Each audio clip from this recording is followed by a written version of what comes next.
太不可思议了，朋友们！在重庆涪陵的大山深处，我们发现了3个巨大的石头。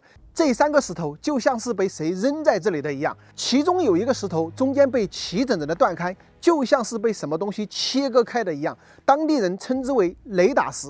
这个石头到底是如何裂开的，至今都是一个谜团。朋友们，大家好！现在我已经来到了这个山里啊，我跟大家的心情一样，也是想迫不及待的看一看这个石头。就在我们的这个前方，我们已经看到这个石头了，其中的雷打石就是这个石头，看一下，真的超级的大。从这里这么大的一个石头，缝隙就在这个位置吧。我们到前面去转一圈看看，大家看得到我吗？我站在这个石头下面，让你们感受一下这种压迫感。一开始我以为这个石头比较小不大，但是你们现在来对比一下这个石头，是不是非常的巨大？像这么大的一个石头啊，它的中间怎么会齐整整的裂开一条缝，真的是让人百思不得其解啊！这个地方啊是3个巨大的石头，这个上边是2个，然后这里是1个，真的非常的大。刚刚我站在那里，你们是不是感觉我像一个小鸡仔一样，对不对？可以衬托出这个石头到底有多大，非常的震撼。真的，这几个石头就好像是谁凭空从天上扔下来的一样，太神奇了！大自然真的是鬼斧神工啊！而且这个缝隙这个地方是可以过去的，带你们到那个缝隙那儿去看一下，好吧？我们走过去看一下，可能从空中看那个缝隙比较小，实际上这个空隙应该是有超过1米的一个宽度吧。这儿就到达这个缝隙的位置了。来看一下，我们来看一下，就是这个缝隙。整个这个裂缝呢，它也不是说特别整齐，说像刀切的一样，它就是光滑的从这个地方裂开。我们可以看到上眼口，像外面的话，很光滑。但是靠里面的话，它可能是经过若干年的风化、雨水的这个冲洗啊、拍打，那么会有一些风化。当然，这个缝隙里面呢，我们可以看到各个地方都对应的非常好啊。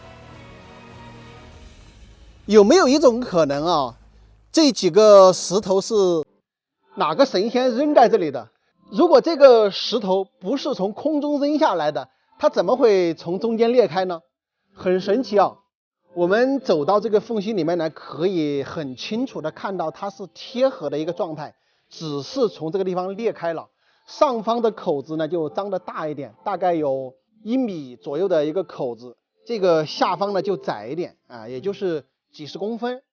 那么从这个下面的这个印记，我们可以看到，它就是一整个石头。你看这些，包括每一个地方的凹凸的地方，它都是能够对应得上的，可以确定它就是一块石头从中间断开的。